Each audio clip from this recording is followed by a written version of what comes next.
Please be seated.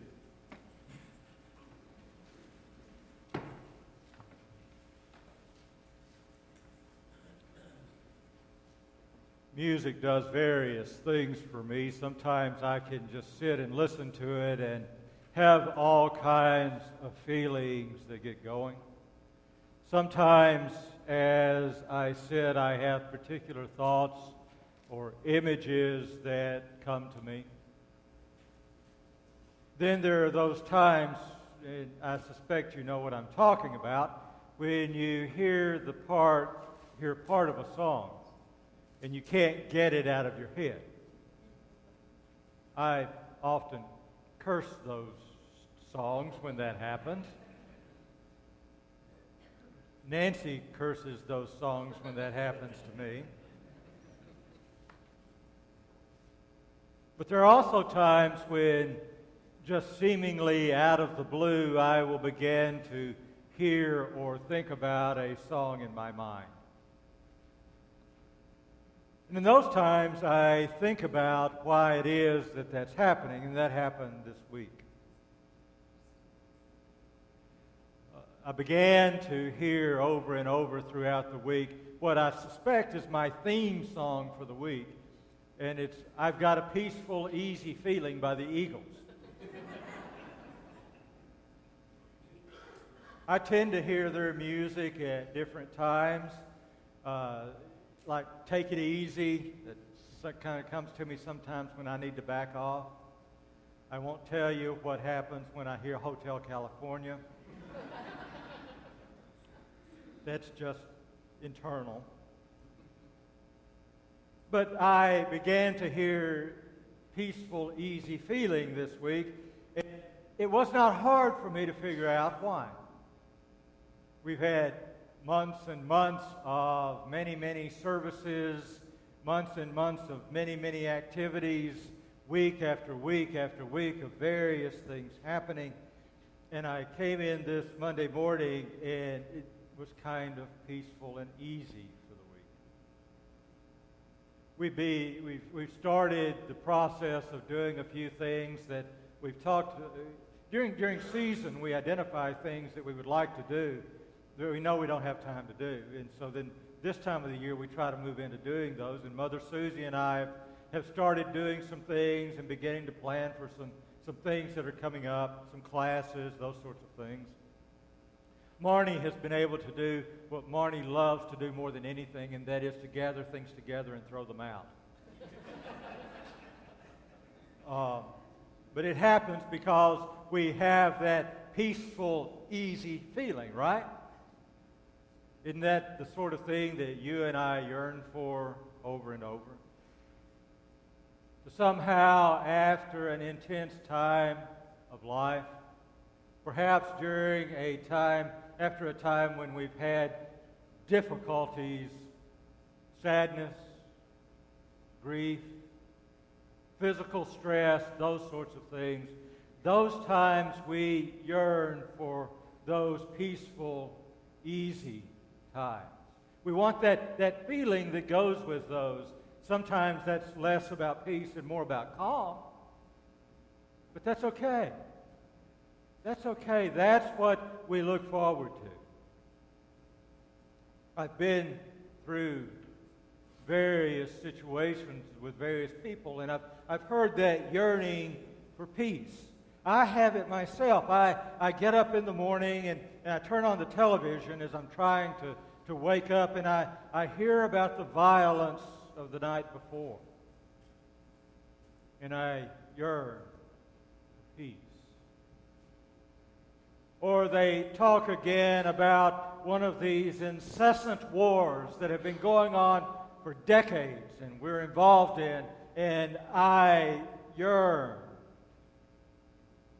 for a peaceful, easy feeling.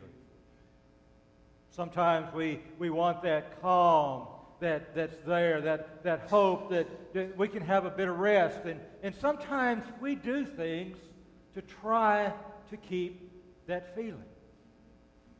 We numb it with alcohol and drugs or whatever else we have that we can use to numb those times and those feelings with. Or perhaps we just deny that they're existing. Denial is our friend. And we deny that they're existing in the hopes that you and I can find what we need, that we can get peace in our lives. But it never really works. It never really works. Oh, we have these fleeting moments, but they're kind of superficial. I've sat with many people who are dying. And I've sat with many people who were sitting with people who were dying. And I've sat with people after death. And I would say that one of the universal desires of everyone involved is peace. Peace.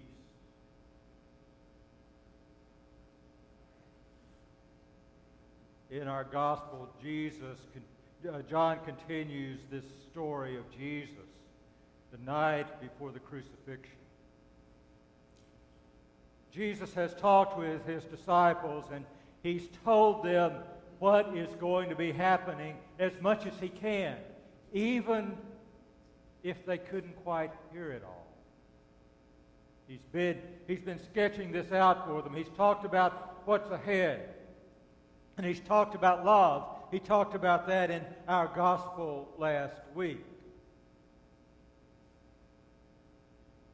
And tonight, or today, he continues that, and he looks at it. And he says, I know you're worried about me leaving. But here, I bid you peace. I bid you peace, and I leave you with peace. And that's not all. God's Spirit brings peace to you forever. I'm sure in their minds, as he had sketched this out, what little they could understand of what was going on, brought to them their own disruption, brought to them their own fears, their own concerns. They were worried about how they were going to make it. But he offered to them not some cheap imitation, but the deepest peace that we can have. In that beautiful movie, The Green Mile, John Coffey has been arrested and incarcerated for a heinous crime that he did not commit. And the movie, to this point, has been a real coming to understanding for the guards and the people around him of who John Coffey truly is. And they're in awe of him. But nothing has changed. He is to be executed despite all of this. So on a day or so before he is to be executed, Paul, the guard who's gotten closest to him and who's played by Hanks, goes into his cell. And he sits down with him and he says, John, for your last meal, what would you like to have? If I can, I'll give you anything. Anything you want. And he says, well, I suppose meatloaf and gravy and mashed potatoes would be good. And your wife's cornbread like she makes, if she's of a mind, make it. And they sit there. And he looks at Paul and he says, now I know what you're about to ask, but you don't need to ask. And Paul says, I have to ask. John, what should I do?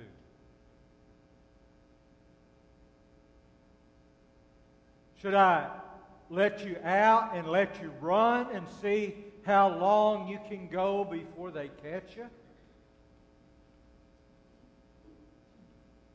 What should I do? And John says, now why you want to go doing that stuff?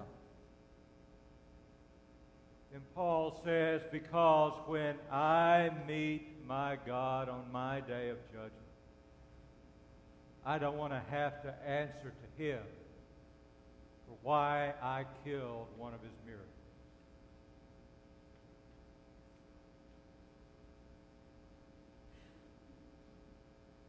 John reached his big hands out and put them on Paul's. And he said, when you meet God, the Father,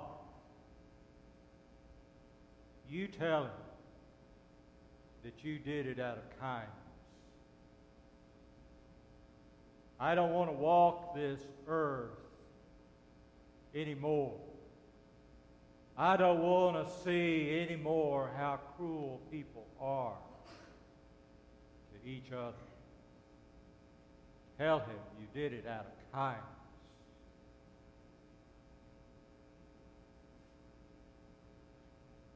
John Coffey did not offer to take away Paul's burden, but he offered him a way of peace to get through. Jesus did not say to his disciples, because you follow me, you're not going to have to go through what's going to happen tomorrow or the day after or the day after. He never said that.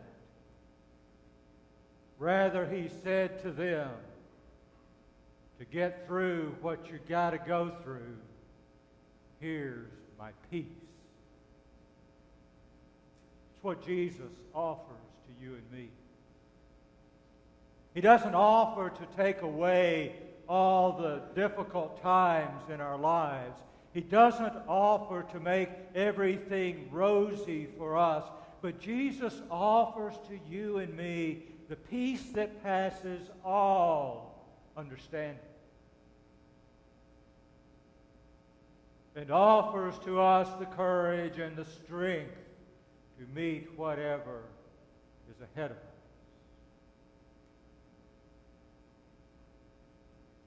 My peace I give to you. My peace I leave with you.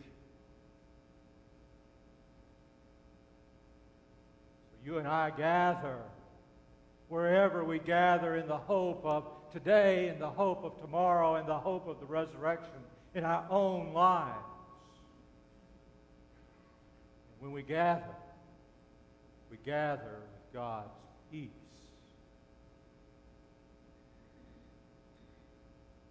So there you have it.